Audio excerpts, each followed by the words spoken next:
ज़मीनी हकीकत ये है कि सिर्फ केजरीवाल सरकार लूट खसोट भ्रष्टाचार के सिवा कुछ नहीं कर रही है। पहले सत्येंद्र जैन जी गए हुए हैं जेल में और हवाला में, और उसके बाद अभी उनके सबसे ईमानदार मंत्री जो ढोल पीटते हैं शिक्षा मंत्री को जेल भेज दिया। नमस्कार, आप देख रहे हैं सौगंध टीवी और मैं हूं आपके साथ आस्था तिवारी। देखिए, लगातार दिल्ली सरकार को इस बात से घेरा जा रहा था कि वो कहती है कि उसने विकास किया, तमाम चीज़ें की, लेकिन अगर दिल्ली की धरातल की तस्वीर को देखें तो मौजूदा स्थिति अगर देखी जाए तो मानसून सत्र को लेकर के इस समय शैली ओबराय घेरी जा रही हैं। जी हाँ, दिल्ली की मेयर शैली ओबराय को घेरा जा रहा है क्योंकि लगातार उन्होंने बात कही थी कि जो है मानसून सत्र शुरू होने से पहले ही दिल्ली की जो नालियाँ हैं उनको साफ कर दिया जाएगा, सीवर्स लाइन साफ हो जाएंगी। लेकिन अगर देखा जाए तो अभी तक काम नहीं हुआ और तारीख पे तारीख, एक बार 20 तारीख दी गई और अब 28 तारीख दे दी गई। अब इसी पर हमारे साथ चर्चा करने के लिए लोक जनशक्ति पार्टी के प्रदेश अध्यक्ष शंकर मिश्रा जी मौजूद हैं, तो हम इनसे चर्चा कर लेते हैं कि वाकई ये इसको किस तरीके से देख रहे हैं, क्या वाकई इनको भी धरातल पे कुछ चीज़ें दिखी हैं या नहीं दिखी हैं। शंकर मिश्रा जी, क्या लगता है जिस तरीके से लगातार ओबराय जी के हिसाब से जो है तारीख पे तारीख दे दी जा रही है शैली ओबराय के हिसाब से? सबसे पहले आपको धन्यवाद।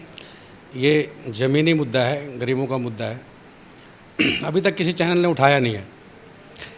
ज़मीनी हकीकत ये है कि सिर्फ केजरीवाल सरकार लूट खसोट भ्रष्टाचार के सिवा कुछ नहीं कर रही है।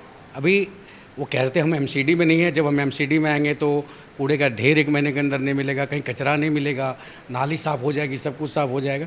कुछ सफाई कहीं नहीं है। आप ज़मीन पे जाके देखिए, धरातल पे जाके देखिए, जे क्लस्टर में जाके देखिए, कॉलोनियों में जाके देखिए, नाले बंद पड़े हैं। और सही मुद्दा है, मानसून आ गया है, अगर बारिश हो गया तो दिल्ली को डूबना तय है और यही हाल, बुरा हाल दिल्ली का होगा। ये शैली ओबराय बिल्कुल झूठ बोल रही हैं, कहीं इन्होंने कोई काम नहीं किया है, सिर्फ एमसीडी लूट खसोट में लगी हुई है, सिर्फ भ्रष्टाचार के में एमसीडी डूबी हुई है। जब से आपकी सरकार आई, एमसीडी में आई है, तब से और भ्रष्टाचार के तहत एमसीडी वाले काम तो नहीं कर रहे, लेकिन खुल के भ्रष्टाचार कर रहे हैं। लेकिन लगातार तो ये बोला जाता है उनके हिसाब से कि भ्रष्टाचार के हिसाब से जितनी ईमानदारी से हमने काम किया शायद ही किसी पार्टी ने किया होगा। हाँ, बिल्कुल बिल्कुल सही बोल रहे हैं वो। जिनके 2 मंत्री जेल में हैं, ईमानदार हैं, ईमानदारी का तगमा उनको मिलना चाहिए। वही एक पहले सत्येंद्र जैन जी गए हुए हैं जेल में और हवाला में, और उसके बाद अभी उनके सबसे ईमानदार मंत्री जो ढोल पीटते हैं शिक्षा मंत्री को जेल भेज दिया। अरे वो शराब मंत्री थे, शिक्षा मंत्री को जेल नहीं भेजा सरकार ने, शिक्षा घोटाले में नहीं भेजा है। सबसे पहले केजरीवाल जी को क्लियर करना चाहिए, जितना वो भ्रम फैलाते हैं ना, ये भ्रम ना फैलाएं। झूठ का काट के हांडी बार बार नहीं चढ़ती है। केजरीवाल जी, चढ़ गई आपकी जितने दिन चढ़नी थी। आपके मंत्री मनीष सिसोदिया जी शराब घोटाले में गए, शराब मंत्री थे वो, तो ईमानदार तो वो हैं। खुद भी उनको ईडी ने 8 घंटा बिठा के पूछ रखा है, उन पर खुद भी गिरफ्तारी की तलवार लटक रही है। तो इनसे और ईमानदार क्या हो सकता है? जो ईमानदारी अन्ना आंदोलन से निकल के आए थे, दामनी केस पे आए थे, दामनी के खिलाफ कांग्रेस के सारे नेताओं जो भ्रष्ट थे, देश के सारे नेता जो भ्रष्ट थे, आज उन्हीं के पैर पकड़ते फिर रहे केजरीवाल जी। केंद्र सरकार के अध्यादेश देश को रोकने के लिए सभी नेताओं के पैर पकड़ते फिर रहे हैं। जो पहले भ्रष्ट थे अब वो इतने ईमानदार हो गए हैं कि आप लोगों ने अभी कवरेज किया है कि जो अभी रामलीला मैदान में उनका फ्लॉप रैली था, उसके अंदर मुख्य अतिथि के रूप में उनके साथ जो थे कपिल सिब्बल साहब थे, जो उनके मायने में जब वो आए थे तो सबसे भ्रष्ट नेता थे कपिल सिब्बल जी। और आज इतने ईमानदार नेता हो गए कपिल सिब्बल जी कि आज वो अध्यादेश पे दिशा और दशा आप पार्टी का तय कर रहे हैं। तो इससे आप लोगों को, सबको जनता समझ रही है कि केजरीवाल जी कितने भ्रष्ट हैं या नहीं है। शीश महल, अभी जो नेता कहते थे हमको घर नहीं चाहिए, गाड़ी नहीं चाहिए, उन्होंने 3 फ्लैट तुड़वा के वहाँ कम से कम 30-40 पेड़ कटवाए हैं और सबको एक किया है, और उसमें 45 करोड़ का सौंदर्यीकरण किया है। अभी ज़्यादा निकलेगा। अभी उसमें एक भ्रष्टाचार इतना बड़ा और अभी मुद्दा भी खुल के आ गया है। पैनिक सिस्टम हर गाड़ी में लगा था। आप लोगों को महिला सुरक्षा के लिए पैनिक बटन लगी थी, जो 9000 था उसका कीमत। 9000 में टैक्सी और आपके जितने भी टैक्सी, ऑटो जो भी थी, बसें थी, सब में एक महिला हेल्पलाइन के लिए पैनिक बटन लगी थी, जिनका इन्होंने आज तक कोई सेंटर ही नहीं बनाया। वो गाड़ियों में 9000 में तो लग गया है, लेकिन वो कहीं सेंटर इन्होंने बनाया ही नहीं। इतना बड़ा घोटाला है, ये भी धीरे से खुलेगा। तो केजरीवाल जी, किसी भी आप जो आपका मंत्रालय है या कोई विभाग है, वहाँ तो कम से कम साफ रहिए। हर मंत्रालय में आप बुरी तरीके से भ्रष्टाचार आपने फैला रखा है। लोग त्राही त्राही कर रहा है ज़मीन पर, जनता त्राही त्राही कर रही है। कितना झूठ बोलेंगे जनता से आप? अरे कभी आप बेटा बताते हैं अपने आप को दिल्ली का, अरे झूठा बेटा ही सही, अरे ज़मीन पे आके अपनी हकीकत देखिए, आप अपने वादों का, आपके फ्री पानी का, फ्री बिजली का तो आप देख ही रहे, लोगों आपको जवाब दे रहे कि आपका बिल 40 दिन में आता है।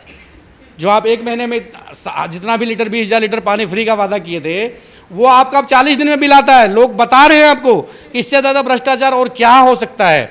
और जो बात शैली ओबराय जी अभी नई नई आई हैं, उन्हें अपने मुख्यमंत्री को खुश करना है, मीडिया में कुछ भी कह के खुश कर ले, लेकिन ज़मीन पे बिल्कुल भी एमसीडी फेल है, सिर्फ भ्रष्टाचार में लिप्त है।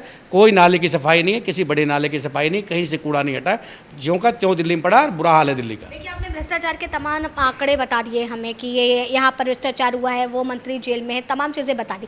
क्या नालों की सफाई ना होना भी ये भी एक भ्रष्टाचार है? बहुत बड़ा है। कैसे देख रहे हैं आप इसे? एमसीडी को फंड मिलता है, एमसीडी के लोग काम करते हैं। जब अभी मैं फेसबुक न्यूज़ पे देख रहा था कि एमसीडी कर्मचारी को सैलरी नहीं मिली है, एमसीडी कर्मचारियों को सैलरी नहीं मिली और वो मांग कर रहे थे केजरीवाल जी से, वो लोग प्रदर्शन पे बैठे हुए हैं कि सर हम लोगों को सैलरी दीजिए। जब आप तनख्वाह ही नहीं देंगे काम करने वाले को, तो सफाई कौन करेगा? आप कहते थे कि बीजेपी नहीं काम करती एमसीडी में, हमारी सरकार आएगी तो हम काम करेंगे एमसीडी में, दिखाएंगे काम क्या होता है। आपके पास एमसीडी भी आ गई है केजरीवाल जी, अब तो आप तो झूठ बोल भी नहीं सकते कि हमारे पास एमसीडी नहीं है। पूरी ताकत जनता ने आपको दी है, करके दिखाइए।